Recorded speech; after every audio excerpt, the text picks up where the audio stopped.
जय हिंद दोस्तों। All can study में आपका स्वागत है। आज हम बात करने वाले हैं एक ऐसे नए नियम की जो हमारे स्मार्टफोन यूज करने के तरीके को कह सकते हैं पूरी तरह से बदलने वाला है। जी हां, हम बात कर रहे हैं सिम बाइंडिंग की। तो चलिए इसमें थोड़ा और गहराई से उतरते हैं। देखिए, ये जो नया नियम है ना, इसके असर काफ़ी बड़े होने वाले हैं। तो ये जानना बहुत ज़रूरी है कि ये आखिर है क्या, क्यों लाया जा रहा है और हम सब पर इसका असर कैसे पड़ेगा। सब कुछ समझेंगे एक एक करके। अब जरा सोचिए कि क्या हो अगर आप अपने फोन से सिम कार्ड बाहर निकालें और बूम, आपका व्हाट्सएप, टेलीग्राम, इंस्टाग्राम सब कुछ एक झटके में बंद हो जाए। सुनने में थोड़ा अजीब लगता है ना, लेकिन ये अब कोई हाइपोथेटिकल सवाल नहीं रहा। ये आने वाले एक नए सरकारी नियम की हकीकत है। तो सबसे पहले चलिए यही समझते हैं कि ये सिम बाइंडिंग आखिर है क्या भला, ये काम कैसे करेगा और हमारे ऐप से इसका क्या कनेक्शन है। तो देखिए, आसान भाषा में समझें तो सिम बाइंडिंग एक सिक्योरिटी रूल है। अब तक क्या होता था, हमारा व्हाट्सएप अकाउंट हमारे फोन नंबर से लिंक होता था, राइट। पर अब ऐसा नहीं होगा। अब आपका अकाउंट सीधे उस फिजिकल सिम कार्ड से जुड़ जाएगा जो आपके फोन के अंदर है। मतलब ऐप सिर्फ नंबर को नहीं बल्कि उस असली सिम को पहचानेगा। और इसका सीधा सा मतलब क्या हुआ? मतलब ये कि जैसे ही आपने फोन से सिम कार्ड बाहर निकाला, आपके मैसेजिंग ऐप्स जैसे व्हाट्सएप और टेलीग्राम तुरंत काम करना बंद कर देंगे। वो डीएक्टिवेट हो जाएंगे। सिंपल, सिम नहीं तो ऐप नहीं। लेकिन सवाल ये है कि भाई, इतना सख्त कदम उठाने की जरूरत ही क्यों पड़ी। तो चलिए अब इस नियम के पीछे की असली वजह को समझते हैं। और वो वजह है साइबर फ्रॉड के खिलाफ एक बड़ी लड़ाई। असल में आजकल कई तरह के साइबर फ्रॉड हो रहे हैं, चाहे वो फिशिंग स्कैम हो, फेक इन्वेस्टमेंट स्कीम्स हो, या फिर ये जो डिजिटल अरेस्ट वाले स्कैम चल रहे हैं। इन सब में एक चीज कॉमन है, स्कैमर्स अक्सर चोरी के फोन या विदेशी नंबरों का इस्तेमाल करते हैं। वो बस फोन से सिम निकालकर वाईफाई पर ऐप्स चलाते रहते हैं। इससे उन्हें ट्रेस करना लगभग नामुमकिन हो जाता है।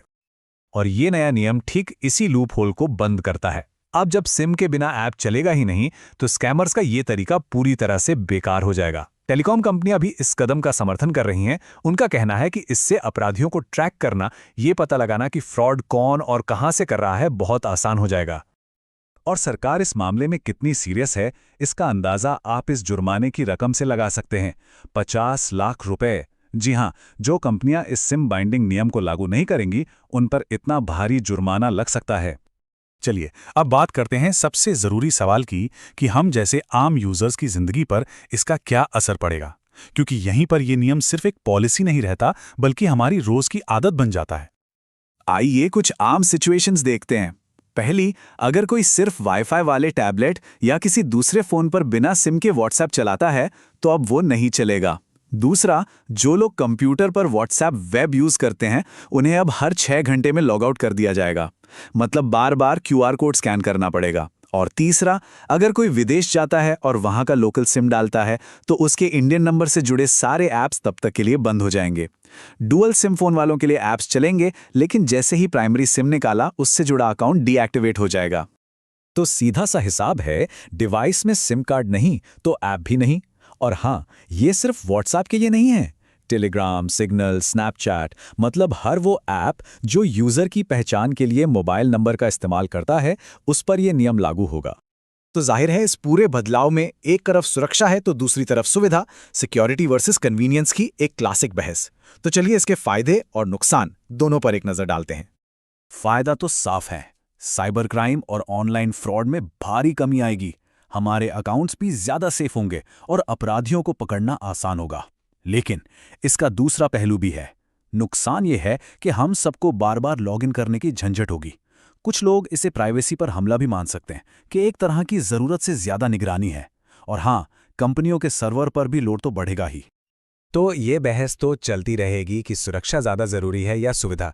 खैर, अब ये देख लेते हैं कि ये सब लागू कब से होने वाला है, इसकी टाइमलाइन क्या है। तो देखिए, डिपार्टमेंट ऑफ टेलीकम्युनिकेशंस ने 28 नवंबर 2025 को इसकी घोषणा की है। इसके बाद सभी ऐप कंपनियों को इसे लागू करने के लिए 90 दिन यानी करीब 3 महीने का वक्त मिलेगा। इसका मतलब है कि फरवरी 2026 से ये सिम बाइंडिंग का नियम पूरे भारत में पूरी तरह से लागू हो जाएगा। और कानूनी तौर पर इस नियम को टेलीकम्युनिकेशंस एक्ट 2023 से ताकत मिलती है। ये वही एक्ट है जिसे आज के डिजिटल खतरों से निपटने के लिए बनाया गया है। तो कुल मिलाकर देखें तो ये एक बहुत बड़ा कदम है। मकसद है देश की साइबर सिक्योरिटी को मजबूत करना, लेकिन इसके लिए हम सब स्मार्टफोन यूजर्स को अपनी सुविधा से थोड़ा समझौता करना पड़ेगा।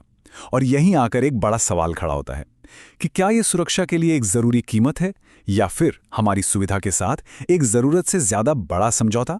ऐसी ही जानकारी के लिए सब्सक्राइब कीजिए ऑल कैन स्टडी को। Thank you. चलिए अगली बार मिलता।